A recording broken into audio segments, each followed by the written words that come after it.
গৃহযুদ্ধ ও রাজনৈতিক অস্থিরতার মধ্যেই আগামী ২৮ ডিসেম্বর জাতীয় নির্বাচন আয়োজনের ঘোষণা দিয়েছে মিয়ানমারের সামরিক জান্তা সরকার। সোমবার দেশটির জাতীয় নির্বাচন কমিশন এক বিবৃতিতে এই তারিখ জানায়।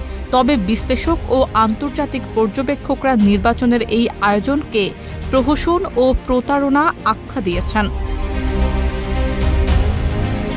২০২১ সালে সেনাবাহিনী অং সান সুচির নেতৃত্বাধীন নির্বাচিত সরকারকে উৎখাত করে ক্ষমতা দখল করে। তখন তারা ভোট জালিয়াতির অভিযোগ তোলে, যদিও এর সুনির্দিষ্ট প্রমাণ কখনোই দিতে পারেনি। অভ্যুত্থানের পর থেকে দেশ জুড়ে ছড়িয়ে পড়ে গৃহযুদ্ধ, যা এখনো চলমান। সিল্কোর সিল্ক অ্যান্ড শাইন, যাতে আছে আর্গান অয়েল ও ওট প্রোটিনের গুডনেস, যা আপনার চুলকে রাখে হেলদি অ্যান্ড শাইনিং। বিদ্রোহী গোষ্ঠী ও শক্তিশালী জাতিগত সশস্ত্র সংগঠনগুলো দেশের বিভিন্ন অঞ্চল নিয়ন্ত্রণ করছে। এসব গোষ্ঠী ইতোমধ্যেই ঘোষণা দিয়েছে তাদের নিয়ন্ত্রিত এলাকায় ভোট হতে দেবে না। জাতিসংঘ বিশেষজ্ঞদের মতে এই নির্বাচনের উদ্দেশ্য সামরিক জান্তার ক্ষমতা টিকিয়ে রাখা।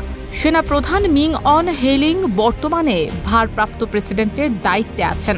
নির্বাচনের মাধ্যমে তিনি প্রেসিডেন্ট, সামরিক প্রধান বা নতুন কোনো পদে থেকে নিজের প্রভাব বজায় রাখতে চান। অন্যদিকে দেশটির গণতন্ত্রপন্থী নেত্রী ও নোবেলজয়ী অং সান সুচি এখনও কারাবন্দী। ক্ষমতাচ্যুত তার দলসহ বহু বিরোধী আইন প্রণেতা নির্বাচন বর্জনের ঘোষণা দিয়েছে। মিয়ানমারে চলমান সংঘাতে হাজার হাজার মানুষ নিহত হয়েছেন, বাস্তুচ্যুত হয়েছেন প্রায় ৩৫ লাখ মানুষ। জাতিসংঘের হিসেবে দেশের অর্ধেকেরও বেশি মানুষ নতুন করে দারিদ্র্যের ফাঁদে পড়েছে। এই পরিস্থিতিতে নির্বাচনের ঘোষণা সহিংসতা ও অস্থিতিশীলতা আরও বাড়িয়ে তুলতে পারে বলে আশঙ্কা করা হচ্ছে। তবে জান্তা সরকার বলছে দেশের সংকট কাটিয়ে ওঠার একমাত্র উপায় নির্বাচন। বিরোধী গোষ্ঠীগুলোকে অস্ত্র সমর্পণের আহ্বান জানিয়ে সেনাবাহিনী নগদ অর্থ পুরস্কারেরও ঘোষণা দিয়েছে।